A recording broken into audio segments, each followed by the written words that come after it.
Filosofía y mercadeo parecen dos conceptos, dos actividades que no se pueden mencionar en la misma oración, pero como suele suceder, que todo tiene que ver con todo y los caminos se cruzan y entrecruzan de mil maneras, fueron los publicistas y mercaderistas de la década del 80 y del 90 los que transformaron nuestro mundo para siempre, a través de la historia de un vaquero y de la predilección de la marca por encima de las cosas del mundo real.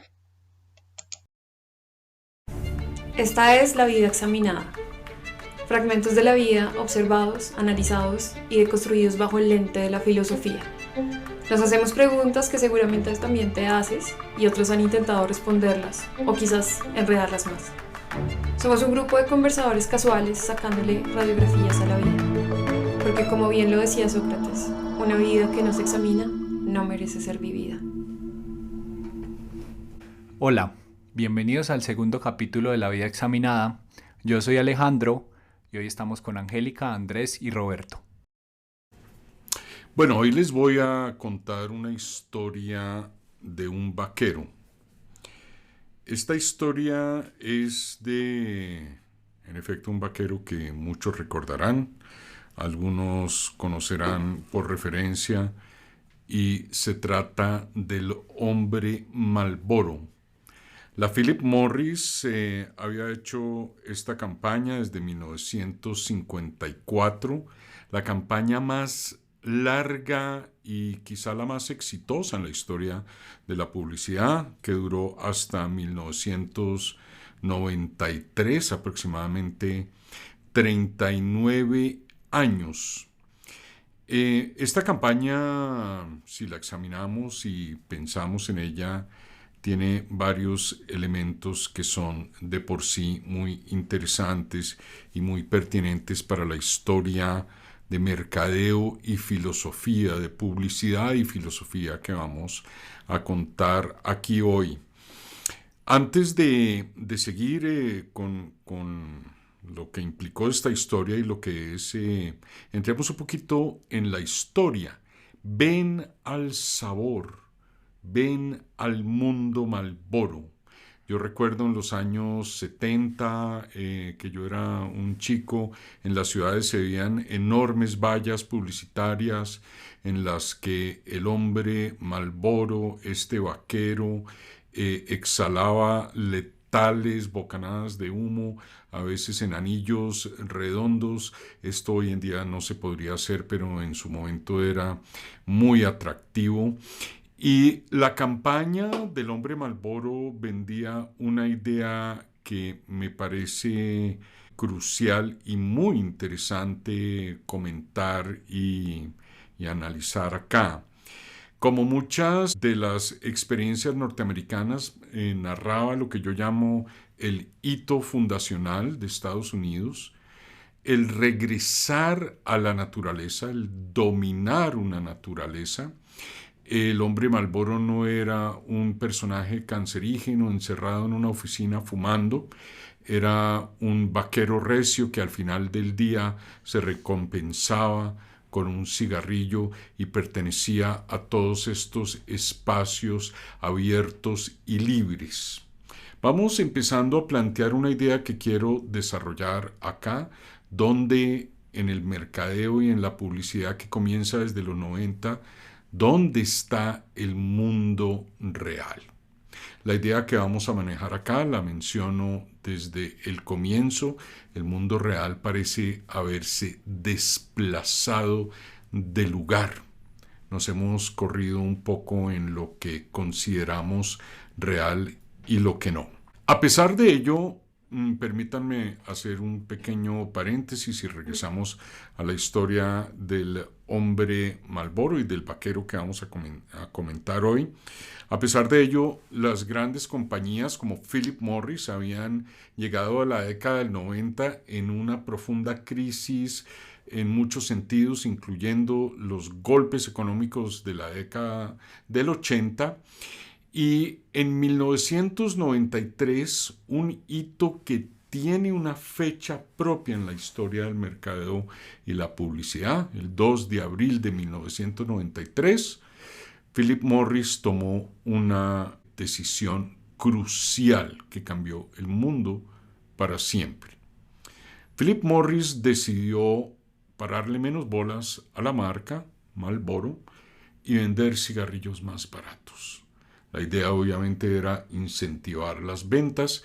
Se regresaba así a un hito y a un estadio anterior en el que las marcas importaban menos.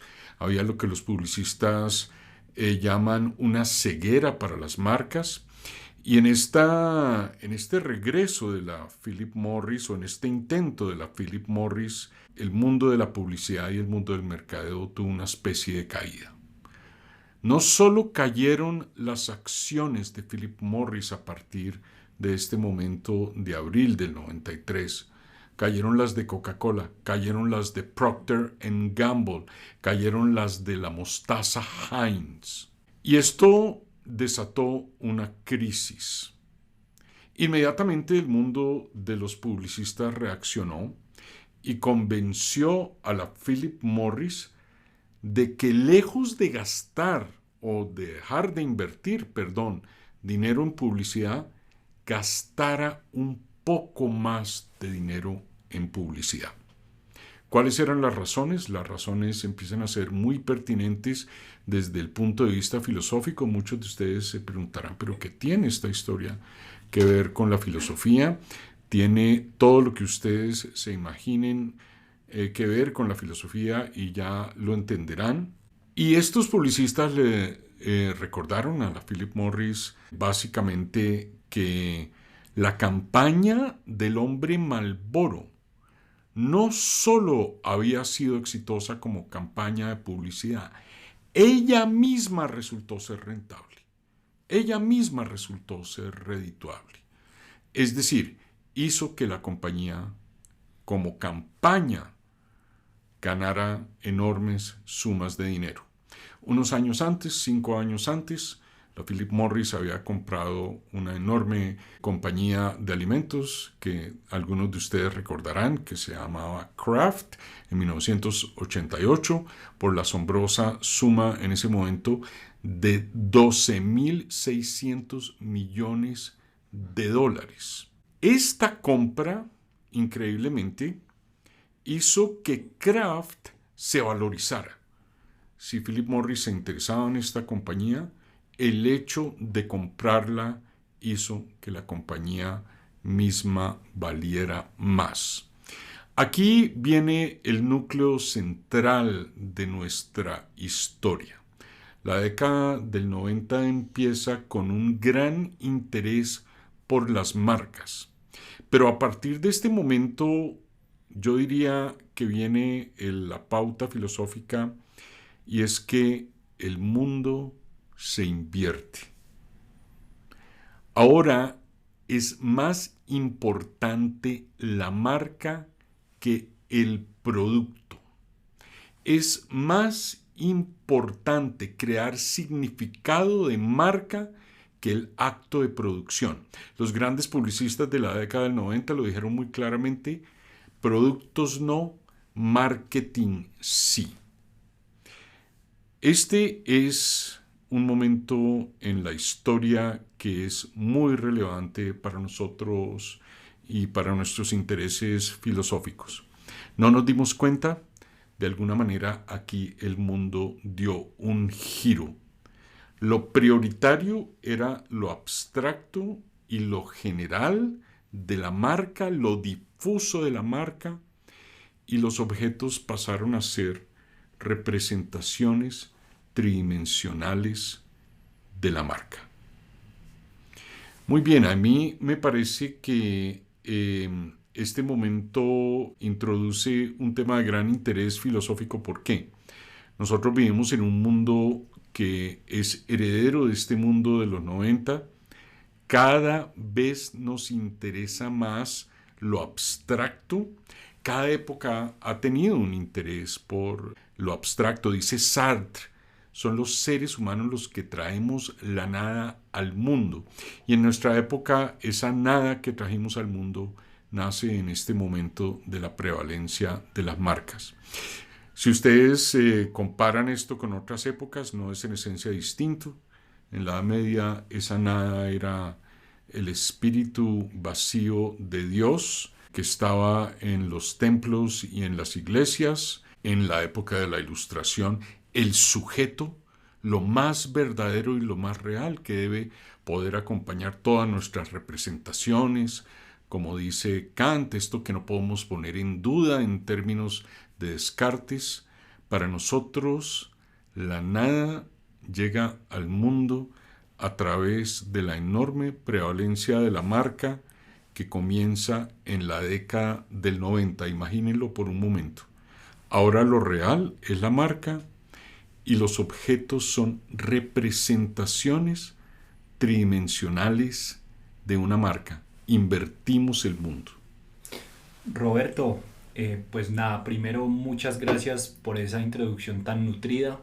Personalmente este es un tema pues que me toca mucho porque mezcla dos intereses que, valga la redundancia, suscitan pues bastante interés personalmente, que es por un lado el mundo corporativo en el que me muevo tangencialmente y por el otro lado pues la filosofía, que es lo que nos convoca hoy.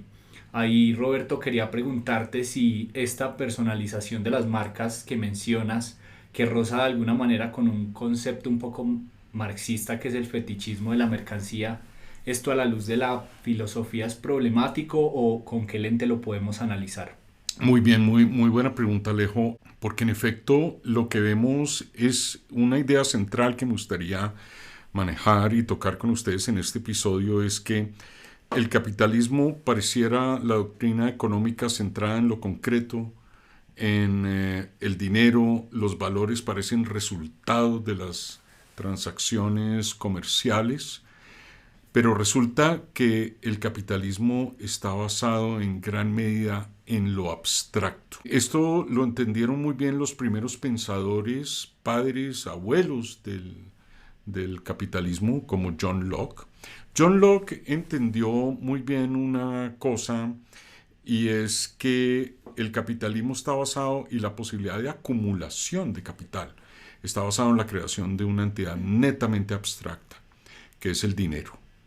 Con esto se introduce una forma de valor distinta a la mera utilidad. Lo que me como, me visto, con lo que he visto, el caballo que monto, la tierra que yo puedo arar. No hay riqueza si no existe esta entidad abstracta llamada dinero. Porque no es rico, dice Locke, el que puede acumular muchísimas manzanas. 10.000 manzanas, se podrá comer 10 manzanas y lo que va a tener son 9.990 manzanas podridas. La capacidad de acumular, que dice Locke, es natural, tan natural como la propiedad misma, depende de esto abstracto. Y cuando Marx, quien leyó muy cuidadosamente la teoría de Locke y de los primeros liberales, entre otras cosas de una manera muy conmovedora en Londres, todos los días iba Marx a la biblioteca pública de Londres. Sus hijos, algunos de ellos, morían por enfermedades relacionadas con la pobreza y el hambre. Una o dos de sus hijas murieron, si no estoy mal, de tuberculosis durante esta etapa, y Marx todos los días salía a leer esta historia filosófica económica y entendió muy bien una cosa, y es que el capitalismo no va hacia lo concreto, cada vez es más abstracto. Me explico. El valor es cada vez más abstracto y muchas de las formas que desarrollamos en un sistema capitalista van hacia lo abstracto. Ahorita veremos que el trabajo precisamente en un sistema capitalista va hacia formas cada vez más abstractas.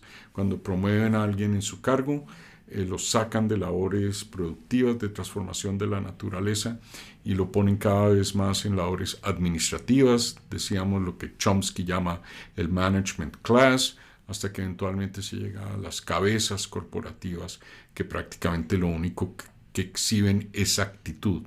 Como la lógica del capital es cada vez más abstracta, la lógica del trabajo en el mundo capitalista es cada vez más abstracta y nuestra vida misma cada vez gira hacia lo abstracto más y más. Lo de mayor valor es lo abstracto. Roberto, yo quisiera empezar o retomar ese planteamiento que nos haces desde la misma pregunta de dónde está el mundo real y la premisa que marca un hito en los 90 de que el mundo se invierte. En ese momento, el mundo de los 90 era todavía un mundo análogo, ¿no? En donde nos compartes que si bien empieza a ser un poquito más abstracto desde el valor, de todas maneras ese mundo análogo permitía esa visibilidad ante todos, desde la valla, ¿no? Desde tener el producto en la mano, que si bien te vendía un estilo de vida y vendía como ese valor, de todas formas era visible. Ahora en estos días, a 2024, en donde el mundo real también se comparte con el mundo digital, que no podemos decir que no es real, ¿no? Existe, pero lo vivimos de manera diferente. Hay una transición todavía mucho más difusa, porque esa visibilidad del ojo común o del ojo colectivo que veíamos todos esa valla, ahora pues es personalizado, ¿no? En donde esa transición de la marca y ese valor está hecho a la medida de tu algoritmo, en donde ya ni siquiera es estilo de vida o acumular, como lo decías antes, sino es el consumir se vuelve experiencias. Es totalmente abstracto. Allí, ¿cómo puedes explicar cómo esa transición y cómo la marca evoluciona a ese mundo todavía más intangible? Sí, claro que sí, y muy importante que nos detengamos en esa historia. Si tú echas para atrás en esta historia de las marcas, bueno, la podríamos trazar casi hasta la Edad Media. Las primeras marcas, bueno, obviamente con grandes diferencias, pero la heráldica medieval eran marcas que denotaban familias, denotaban individuos. Cuando un gran señor medieval llegaba a un lugar, lo primero que enviaba era su estandarte con su heráldica personal y esta debía ser reverenciado lo mismo que él. Pero alrededor de 1920, 1930, realmente vemos surgir las marcas en los grandes mercados. El primer reto de las marcas en la década del 20, por lo menos en Estados Unidos, fue ciertas tareas muy específicas. Uno, producir confianza en el consumidor. Aunt Jemima, todos hemos visto los pancakes, Aunt Jemima, y el cuáquero del cereal, de la avena. Y estas eran personas que en el mundo de 1920, de hace 100 años, producían confianza al consumidor. Llegabas a una tienda, pedías 2 libras de avena o qué sé yo, y el tendero de confianza las sacaba de un bulto y te las entregaba en una bolsa, y esto no tenía marca. Y la primera creación de marcas tuvo que ver con crear la misma confianza. Somos de procedencia limpia, somos gente buena, somos honestos, y por eso en estas marcas estaba asociado estas imágenes de estas personas que creaban confianza en la sociedad de hace 100 años. Pero lo principal seguía siendo el producto. Claro, lo principal seguía siendo el producto. Poco a poco fuimos introduciendo cada vez más intangibles en la historia de lo que consumíamos. Así, si ustedes saltan de este momento a 1970, por ejemplo, ustedes van a ver que los intangibles de 1970 eran, por ejemplo, los seguros. El sistema financiero empieza a tomar mucha fuerza en 1970. Vender seguros, algo que todavía en Colombia la gente está obsesionada con hacer. ¿no? Empujarle seguros a la gente, no se haya cómo hacerlo, pero básicamente los que vendían seguros sabían que el reto era vender un intangible. Todavía se pensaba claramente que se estaba ofreciendo un producto y la lucha de estas personas era por decir, esto es un producto muy benéfico, muy importante para ti, piensa en tu futuro, si tú mueres y no sé qué, y si sé más. Hoy en día, la gran diferencia que tenemos es que hemos dicho, la labor de producción es y consiste en la diseminación de significado de marca. Como lo hemos dicho ya en un par de ocasiones en esta conversación, los productos son secundarios. Y la pregunta de Angélica es pertinente porque uno de los grandes retos de la filosofía hoy, y ya ven ustedes por qué esta pregunta es tan importante para la filosofía, es ¿qué es real? Vivimos en una época que vende NFTs, Non-Fungible Tokens. Tú puedes comprar una versión digital de una imagen de la Mona Lisa y esto puede costar $600,000, $60,000 para arriba. Si alguien te la certifica como un original, ahí hay una confusión de fondo. No es lo mismo una copia de la Mona Lisa hecha por Leonardo o por un muy buen copista que una versión digital de un archivo. Paulo Rodríguez Fraile le compró un video, un clip de unos pocos segundos al artista digital Beeple por, no lo recuerdo, $60,000 y después lo vendió por $6 millones porque Beeple se lo certificó como el video original. Piensen ustedes que aquí esto es una labor para la filosofía. ¿Qué es un original de un archivo digital? Esto está basado en algo que es muy confuso, muy difícil de entender. Si uno tiene muchísimas copias de este mismo video, cuál es la primera, cuál no es, cuál es auténtica, cuál no es. Aquí hay una confusión muy difícil de desenredar. Pero volviendo al tema que nos ocupa hoy, claro, esto es propio de un mundo en el que hemos priorizado la creación de algo tan abstracto como el significado de marca por encima de los productos mismos. Si ustedes miran las grandes compañías, como Disney, a partir de esta inversión del mundo, ahorita hablamos lo que esto implicó para los individuos de carne y hueso, pero si ustedes miran lo que hicieron las compañías después de esta inversión del mundo, fue dedicarse básicamente a esparcir una mitología corporativa. Esto cada vez se parece más a lo que hacía la iglesia en la Edad Media. Disney, por ejemplo, Disney no dice, yo hago películas y vendo muñecos de qué sé yo, de Mulan. No, Disney dice, yo lo que hago es family magic. Lo que vendemos nosotros es magia en familia.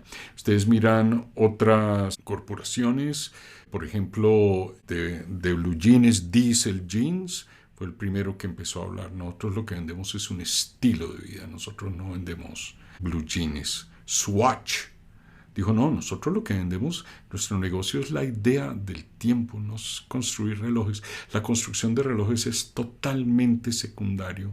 Roberto, a propósito de eso, pues que hemos venido conversando y de la esquizofrenia en la que vivimos en estos tiempos en torno a las marcas, en estos días, y acá aprovecho para hacer una cuña, esta vendría siendo como el momento del dato pop del episodio, pero pues básicamente me causó muchísima curiosidad que incluso los pantones, la escala de colores con las que algunas marcas están registradas están protegidas. Entonces, por ejemplo, si una marca va a utilizar el verde de Starbucks o el azul de Dove o el amarillo de McDonald's, se puede meter en un problema legal, repercutiendo incluso en las formas de vida y de generar ingresos de pues empresas que claramente están en un nivel mucho más precario que estas grandes corporaciones, y pues de una manera u otra va a entender pues el megapoder que tienen estas, y que son pues básicamente, como ya muchos lo han dicho, como una especie de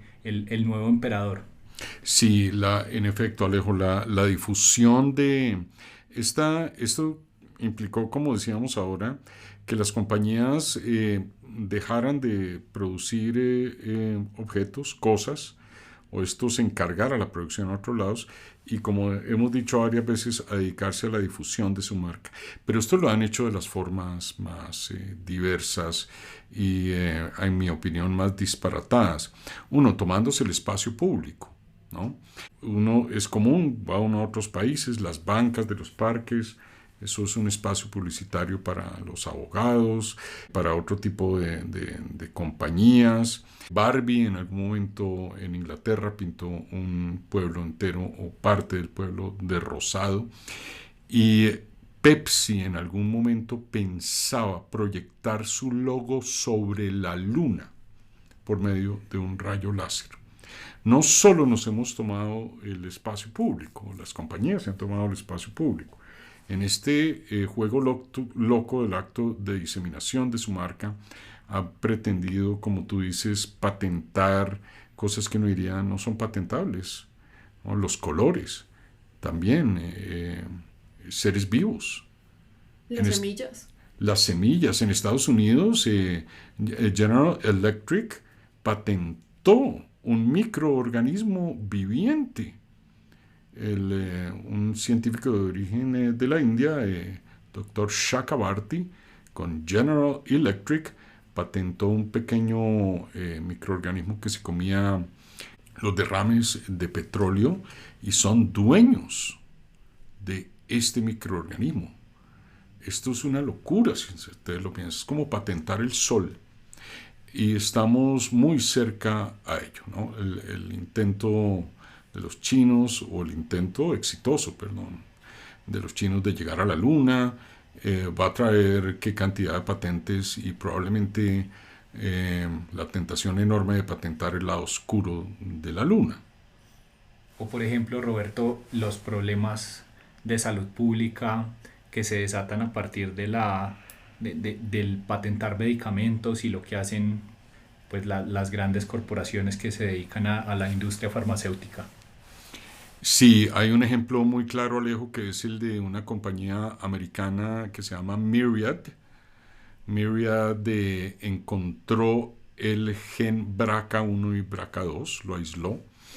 Gen BRCA1 y BRCA2 son responsables de un tipo de cáncer de mama, y obviamente cobran millones o miles de dólares por un examen que vale una décima parte o una centésima parte del costo real. Y cuando se opusieron abogados defensores del interés público a Myriad dijo, no, pues que nosotros invertimos mucho dinero en esta investigación, aislar el gen BRCA1 y BRCA2 fue muy costoso, tenemos derecho a cobrar esto, pero el gen había sido hecho por la naturaleza, ¿no?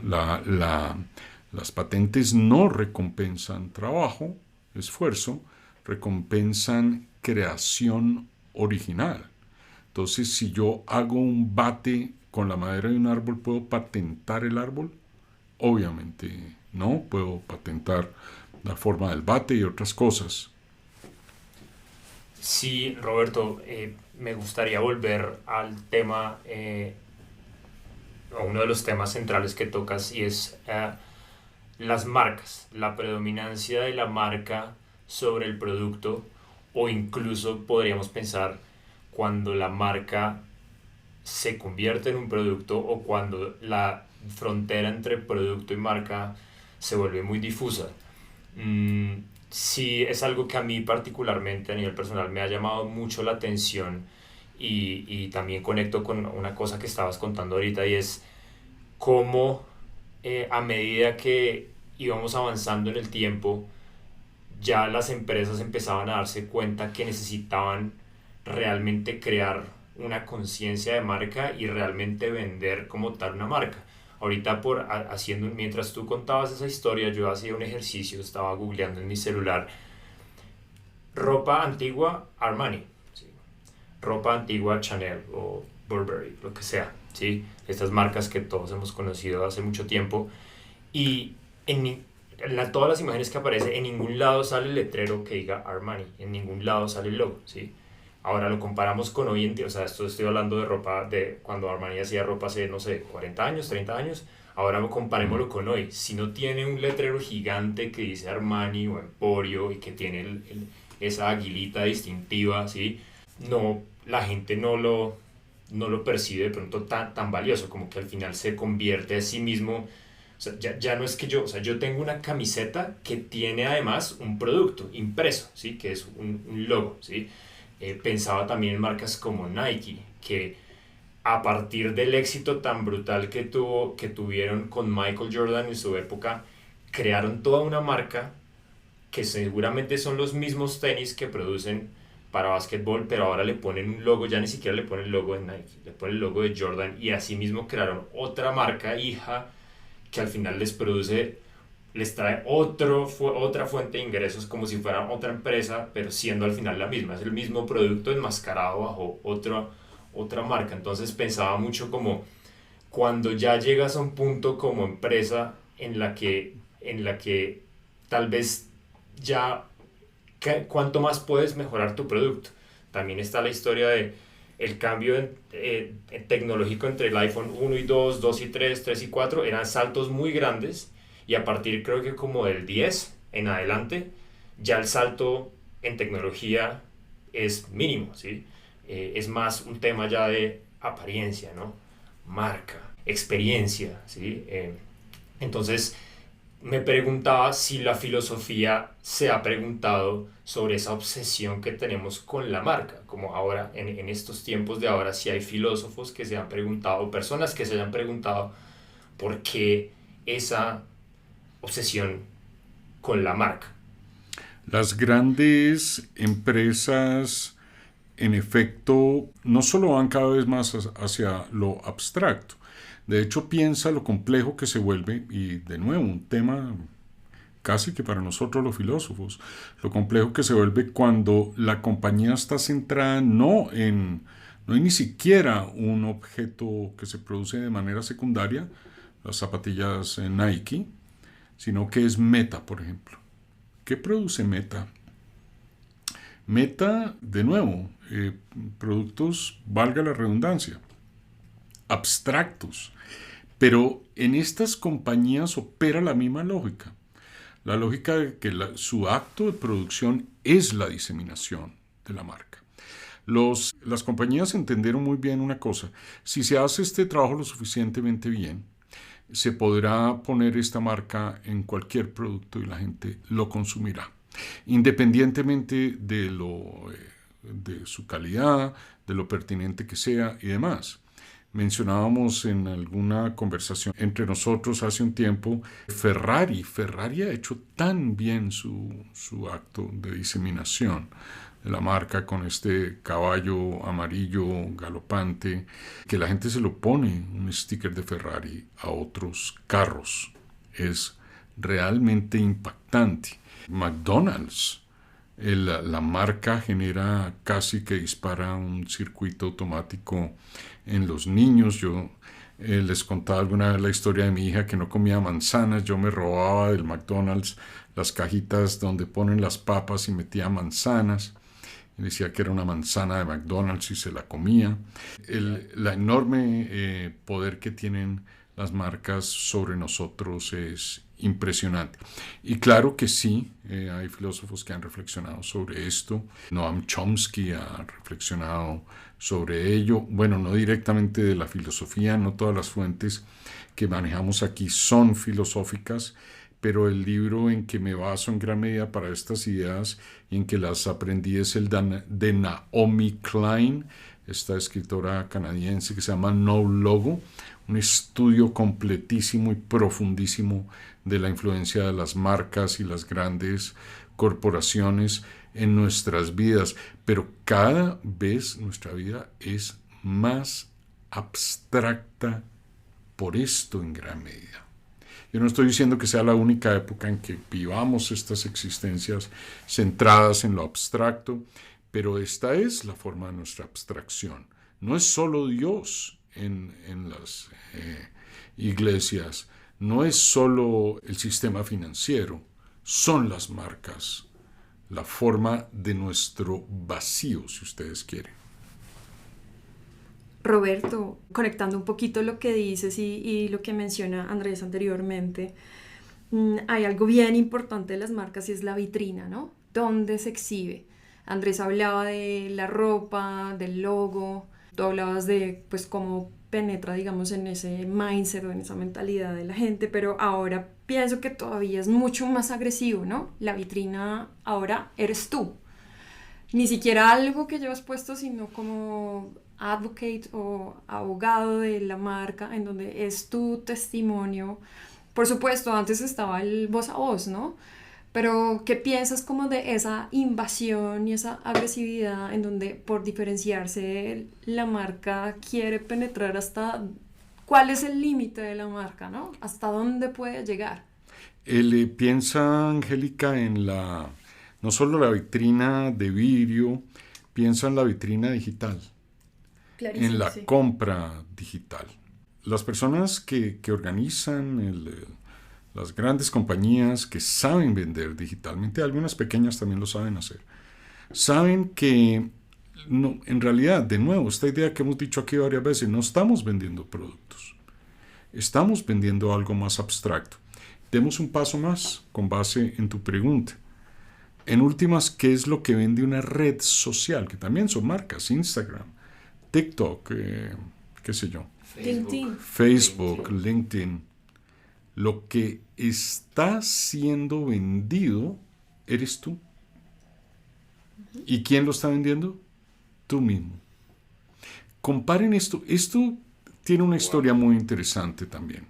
Si echas un poco para atrás, mira lo que pasó en la década del 90, MTV.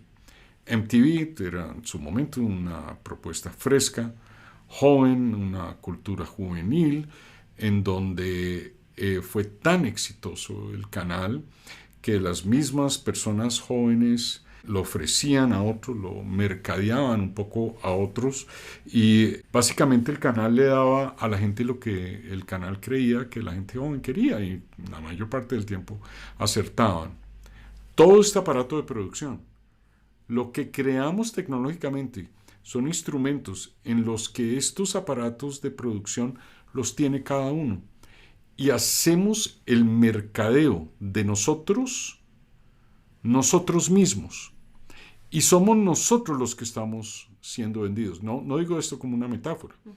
¿Cómo se cotiza TikTok en un mercado? ¿Cómo se cotiza TikTok en una bolsa de valores?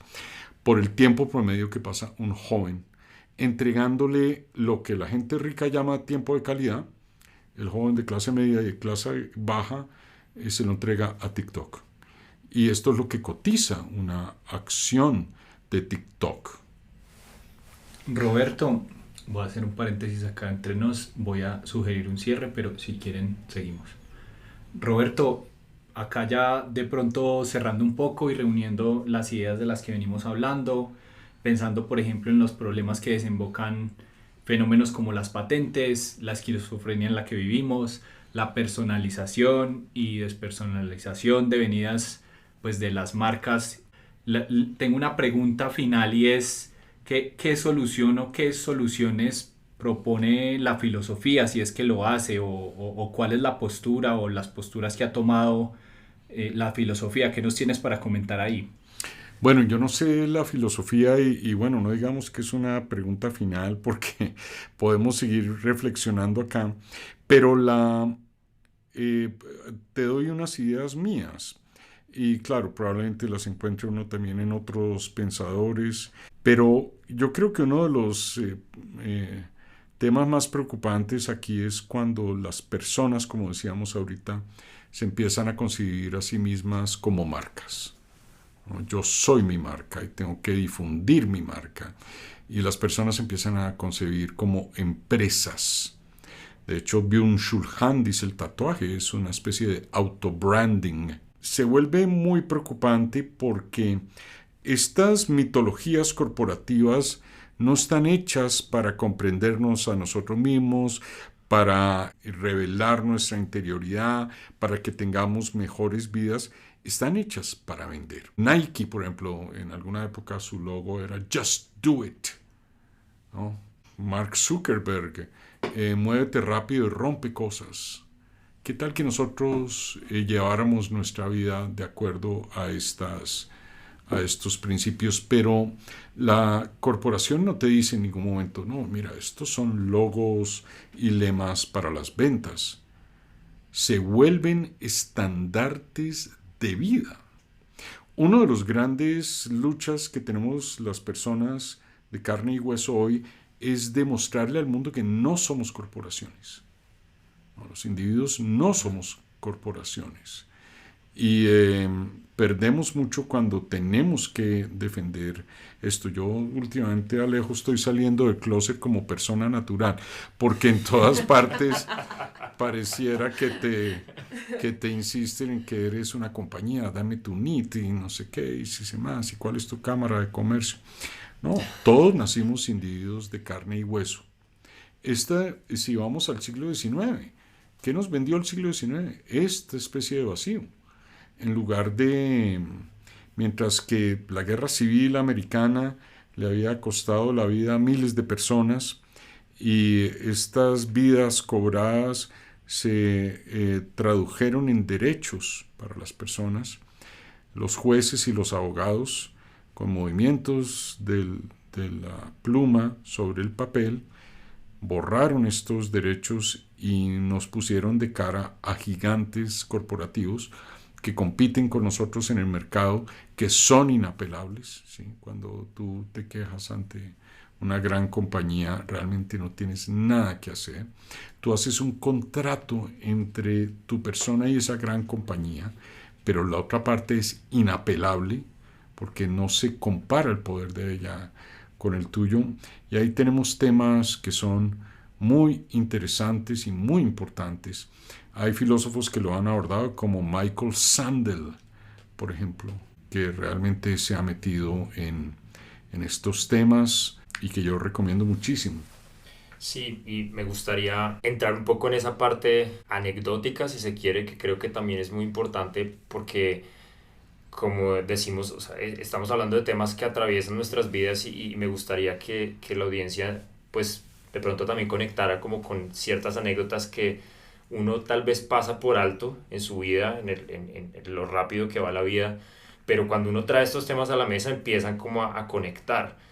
Yo tengo algunas que se me ocurren que quisiera nombrar. La primera, cuando yo era adolescente, o sea, desde siempre he detestado, digámoslo así, el cigarrillo, pero yo me acuerdo en mi adolescencia a mí me regalaron un saco de estos de capucha, que llaman hoodie en inglés, rojo, de Marlboro, con el logo de Marlboro, y me parecía el saco más bonito y era el que más me ponía, y yo estoy seguro que tenía que ver con el hecho de que era rojo Marlboro y que tenía ese logo de Marlboro y que Marlboro tenía cierta significancia en ese momento. Recuerdo que estaba toda esa época de la Fórmula 1, del equipo Ferrari con Schumacher, y yo de alguna forma, sin tener que ver nada ni querer tener nada con el cigarrillo, para mí vestir ese saco Marlboro era impresionante. Más adelante experimentamos también con esta marca John Deere, que es una marca de productos y maquinaria agrícola, la más grande de Estados Unidos, ¿sí? No tiene nada que ver con ropa, pero yo no sé cuánta plata se habrán hecho esos personajes de John Deere solo vendiendo las cachuchas verdes con el logo de John Deere. O sea, en un momento eso se volvió un ícono de moda, ¿sí?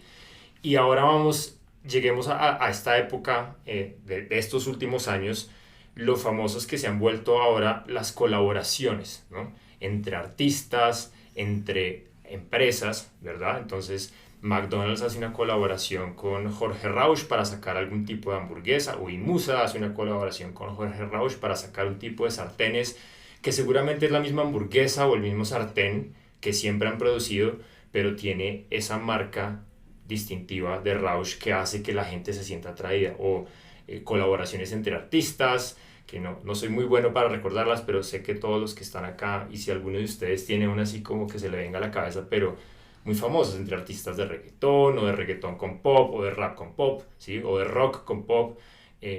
Eso en el fondo también es esa apelación a cómo sacamos ahora más valor, pues con marcas o con imagen, como con esa abstracción que hace que la gente conecte y diga, wow. ¿Sí? Entonces, quería poner esa parte anecdótica que me parecía también importante de por qué traemos estos temas a la mesa también. Si tocan mucho, por lo menos en mi caso en particular, preguntas que me he hecho antes en mi vida y que ahora como que empiezan a cobrar un poquito de sentido. No, pues Andrés, nada más pensemos en un fenómeno tan particular como el product placement. Para los que no sepan, es básicamente que a uno le meten un producto de una marca específica en un producto cultural y uno ni cuenta se da. Entonces pensemos en todas las películas en las que a ustedes les han puesto de frente una botella de Coca-Cola y ni se dan por enterados o no se inmutan, pero esto no es porque fueron a la tienda y solamente había Coca-Cola, o porque en el set de grabación solo había Coca-Cola. Esto claramente pues es una acción deliberada que las marcas pagan por estar ahí, por estar en esos blockbusters que saca Hollywood. Ahorita más reciente y pues más cercano a nosotros está pues el típico caso del reggaetón, en el que mencionan estas marcas que son como de marcas de lujo o de semilujo de alguna manera. Entonces están las canciones de Feid en las que mencionan que Monasteri, que Giorgio Armani, que Valentino, que Balenciaga, que esto, que lo otro. Entonces, pues como lo mencionaba Andrés, y qué bueno que lo trajo, es un tema pues que claramente toca nuestra cotidianidad, que toca nuestros gustos y que toca pues claramente más allá de las marcas, los productos culturales con los que nosotros conectamos profundamente. Sí, yo creo que es importante mencionar, vuelvo al tema y creo que tiene que ver con lo que ustedes dos aportan, y es que las personas no son marcas. Y hay la enorme tentación en un mundo que decimos, yo soy mi propia marca, véndete, muéstrate, resignifícate, esta cosa que fue tan prevalente después de la pandemia y durante la pandemia. Este es el tiempo de resignificarte. Pero miren un poco el lenguaje corporativo, el lenguaje de las marcas. Es un lenguaje cuando las grandes corporaciones, Cargill, DuPont, por ejemplo, Monsanto, han hecho afrentas contra la gente, por ejemplo, producir, valga la redundancia, productos muy peligrosos que dañan a la gente. Prefieren entrar a la corte y pagar grandes cantidades de dinero, pero nunca admiten culpabilidad. Que nosotros, si vivimos con una marca, nunca admitiremos culpabilidad. Siempre se proyectan hacia el futuro, nunca se proyectan hacia el pasado. Esto es lo que somos y vamos para adelante. Y vamos. Nunca hay la admisión del error en la marca. Una muy mala idea es modelarnos a nosotros mismos bajo el concepto de una marca. Nos toca recuperar nuestro estatus como individuos de carne y hueso y nuestro lenguaje como individuos. Se nos está olvidando cómo es ser un individuo. Un individuo tiene amigos que, por ejemplo, no siempre son los más benéficos. No ponemos a nuestros amigos en una balanza en la cual hago una hoja de Excel. Las relaciones interpersonales no las mido por qué tan lucrativas son. Viene al escenario gente como Donald Trump que habla de relaciones transaccionales. Pues todos los amigos que yo tengo, todas las personas que yo conozco son una oportunidad de transacción y ejerzo sobre ellos poder, o ellos lo ejercen sobre mí, pero en últimas terminamos intercambiando. Las historias que cuenta Trump de su padre son aterradoras. ¿Tu padre te amaba? Sí, en algún momento nos dimos un buen apretón de manos como dos hombres de negocios. Esto es la minimización y la pérdida absoluta de la vida bajo la idea de que somos corporaciones, somos empresas. Sí, pues con respecto a esto que estabas mencionando, hay de nuevo, un pensamiento que se me viene a la cabeza que también un poco a modo de anécdota, y es ver cómo estas corporaciones, y particularmente en el caso de las redes sociales, realmente han llegado a moldear aspectos de nuestra vida tan básicos del ser humano, pero tan relevantes como expresar un gusto, me gusta o no me gusta, ¿sí? No es lo mismo, en este momento ya no tiene el mismo poder decir, oye, me gusta mucho tu chaqueta o tu ropa, o me gusta esa foto que tomaste, pero si no se traduce muchas veces a ese me gusta virtual, ¿sí? El corazoncito o el pulgar arriba en una red social o en una historia, o republicar esa historia como para decir realmente esto sí me gusta, no tiene el mismo poder. O sea, no, casi que a veces siento que los elogios se empiezan a transformar en algo que, si no lo haces en un medio digital, tal vez no tiene tanta relevancia y tanta validez, y puedo estar diciendo mentiras. Por eso es una observación que yo de pronto a mis 40 años hago de generaciones que vienen abajo mío, y yo siento que veo esas dinámicas. Puede que tenga algo más relevante atrás, pero definitivamente sí es algo que a mí me llama mucho la atención, y me conecta desde una manera de curiosidad, de saber e entender un poco por qué, pero al mismo tiempo me desconecta desde el punto de vista de que no es la forma en que yo aprendí a socializar. Una pregunta muy interesante es cómo se manifiesta el thumbs up, el like y el corazoncito en la vida real. Porque algo que no caemos en cuenta es que estamos un poco en camino de regreso. Siempre asumimos, y la filosofía le enseña a uno a pensar esto de una forma más amplia, siempre asumimos que estamos llevando parte de nuestra vida a la virtualidad. También estamos tratando de traer parte de nuestra vida de la virtualidad a la vida real. Yo siempre he dicho que los gimnasios, por ejemplo, son apps de carne y hueso. No hay gimnasios sin ventanas, a la gente la tienen que ver haciendo ejercicio, es un lugar donde la gente se conoce. Sin ventanas y sin espejos. Y sin espejos. No hay gimnasios sin ventanas y sin espejos. Y que por lo general al frente hay un almacén de lujo. Y que por lo general, y la gente va también a ser vista y a ver, naturalmente. Hay algo bien interesante, retomando el tema de los likes, y nos lo trajo el mundo digital. Y eso no pasaba en el mundo análogo, y es el dato. O sea, el count, la cuenta, ¿no? Si tú decías me gusta o no me gusta, es indiferente, se quedaba pues en tu opinión. Pero ahora ese mundo, justo desde lo tangible, trata de hacerlo lo más tangible posible a través de la cuenta, del conteo, el dato. Entonces esos aspectos descriptivos empiezan a tener una dimensión de poder, ¿no? ¿Cuántos followers tienes? ¿Cuántos likes? ¿Cuántas veces has sido visto? Y eso es algo que yo creo que se ha construido un pequeño monstruo que antes no existía, que cuando pensábamos en el revertimiento del mundo, de esa reinterpretación del mundo en 3D, ahora, ¿cómo llamaríamos esa nueva dimensión, ¿no? En donde el dato y ese conteo, que es intangible, pero a la larga se vuelve súper tangible, y entonces empieza como a permear en data más transacción, porque al final termina siendo un currency, ¿no?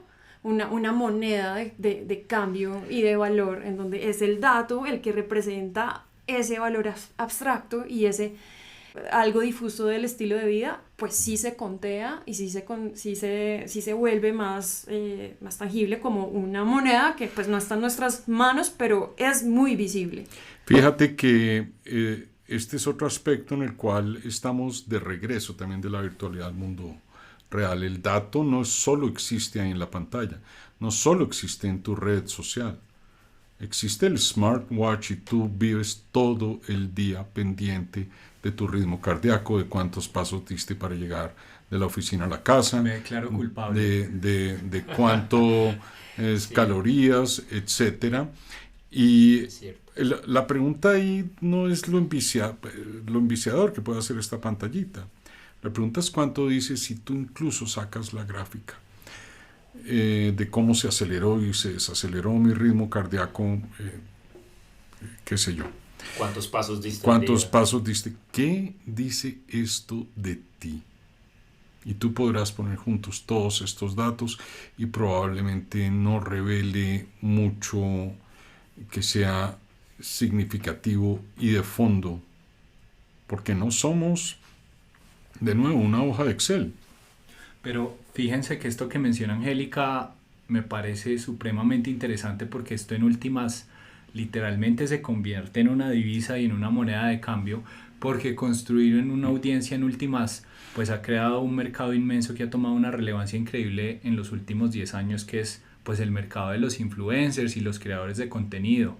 Entonces, si yo tengo tantos seguidores, o si tengo tantas interacciones, o si tengo tanto engagement en mi perfil, pues esto claramente me va a dar la posibilidad de, qué sé yo, trabajar con X o Y marca. Que te estás preparando tu vitrina, Tal ¿no? cual. Volvemos a la vitrina, entonces estoy volviendo fértil mi presencia, ¿no? Mi existencia, para que un producto cualquiera esté dentro de mi vitrina, que es mi imagen y mi identidad. Y es muy loco porque incluso se ha convertido en algo aspiracional, y ahorita los niños y las jóvenes y los jóvenes no quieren ser médicos ni abogados como ahora años, ni siquiera futbolistas, quieren ser influencers, tiktokers y creadores de contenido, que eso pues es sinceramente un fenómeno muy contemporáneo. Sí. Y quisiera agregar que no solamente toca la vida de las personas menores, sino también ya en el mercado laboral, y es una red que mencionamos hace poco y de la que a veces no se habla tanto cuando uno piensa en el contexto de redes sociales, y es LinkedIn. La más esquizofrénica de todas. Exacto. Hace poco estaba leyendo un artículo de un estudio que hizo una empresa que hace productos de inteligencia artificial. Uno de sus productos es una inteligencia artificial, o un producto basado en Machine Learning e inteligencia artificial, que ayuda a ver definir si un texto, escanear un texto, leerlo y saber si fue o no generado por inteligencia artificial. Y sacaron un reporte en el que más del 50% de las publicaciones que se hacen hoy en día en LinkedIn están generadas en un gran porcentaje, si no es el 100%, pero en un gran porcentaje por inteligencia artificial.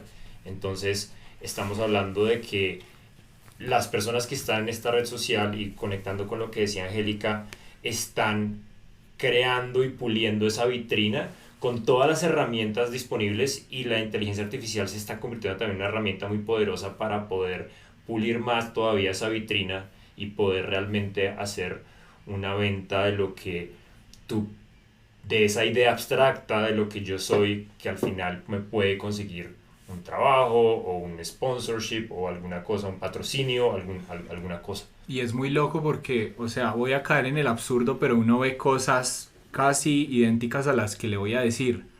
Hoy se murió mi mamá y esto es lo que me enseñó acerca de la venta de software.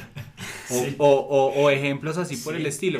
Pero a lo que voy es que la gente cae en el absurdo y en la esquizofrenia de revelar aspectos, primero, súper privados de su vida que no van al caso en entornos laborales, y segundo, siempre como que apunta al narcisismo, y es que casi cualquier cosa, cualquier noticia, pensemos, no sé, en este tipo que asesinó al CEO de la aseguradora, es cómo hago que esto se trate de mí, que habla mucho de la sociedad contemporánea en últimas.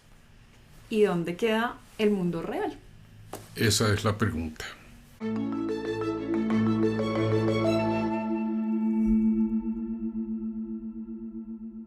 Muchísimas gracias por escucharnos. Nos despedimos por hoy, pero la conversación continúa.